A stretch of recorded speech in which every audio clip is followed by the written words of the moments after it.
Dating yung alaga niya bukas, guys, yung alaga ng kapatid ko, nag-request yung mga alaga niya, nagagawa siya ng cinnamon roll. Yan, gagawa po siya ng cinnamon roll. Ayan po, nag-melt siya ng butter saka gatas. Tapos, lagyan niya ng isang itlog. Sarap po niyan, cinnamon roll.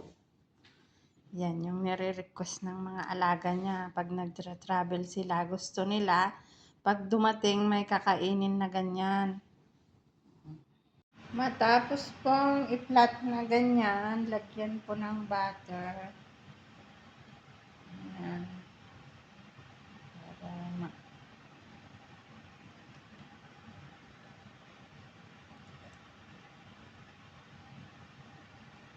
ipahid-pahid yung butter.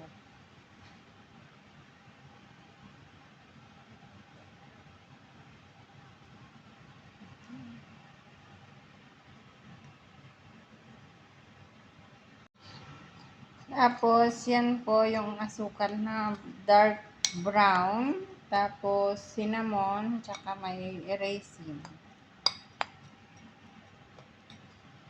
Ilagay pong ganyan.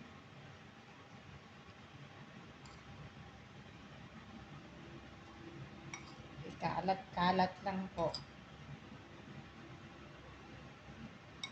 Para kang nagkakalat sa bahay. Ganyan po. Yung mga mahihilig sa cinnamon roll, ganito po gumawa.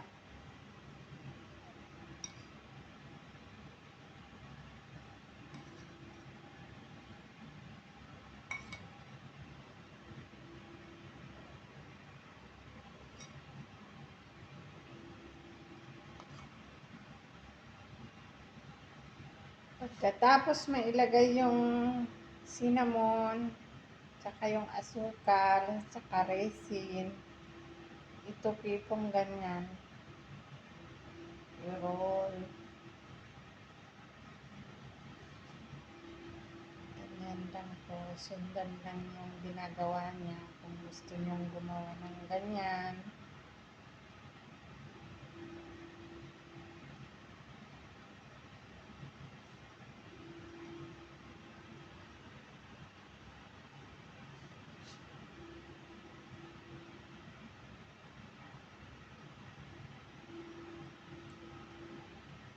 Paborito ng mga alaga niya ito, kaya nagre-request sila. Ang sarap po kasi niya. Lalo na kung bagong luto.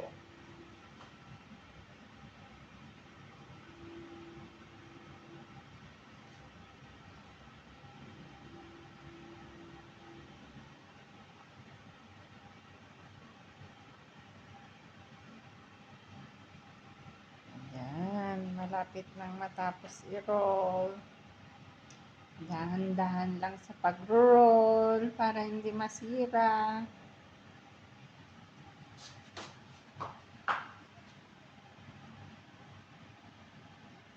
Para siyang naging pamalong malaki. Ayan. Tapos na.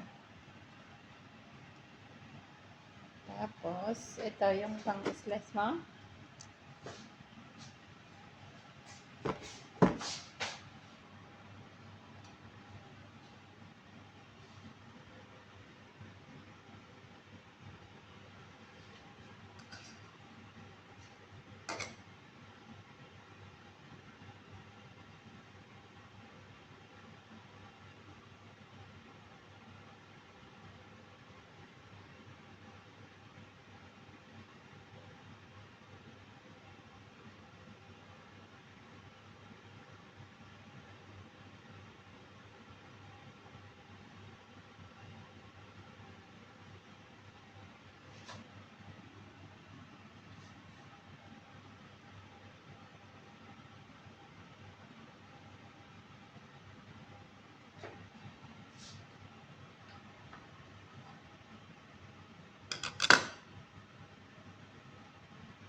Ayan na guys, tapos niya ng slice. Pero papaalisahin na naman yan ng mga siguro 30 minutes. Ipaalsa na naman yung magdodoble yung size niya. Tsaka po siya i-oven.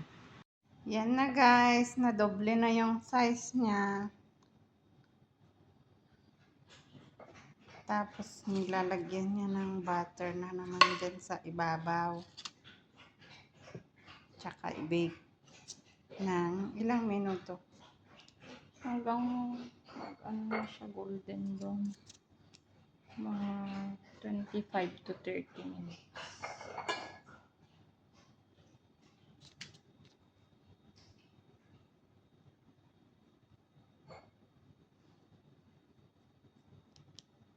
I-bake na guys. Yan na. Update ko kayo mamaya. Tapos nang na-bake. Tapos lagay lang yung anong pangalan niya? Glaze niya.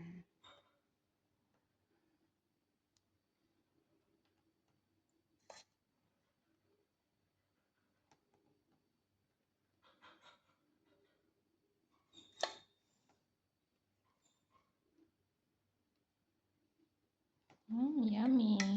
Matutuwa na yung mga alaga ko niyan, mga ka-reels.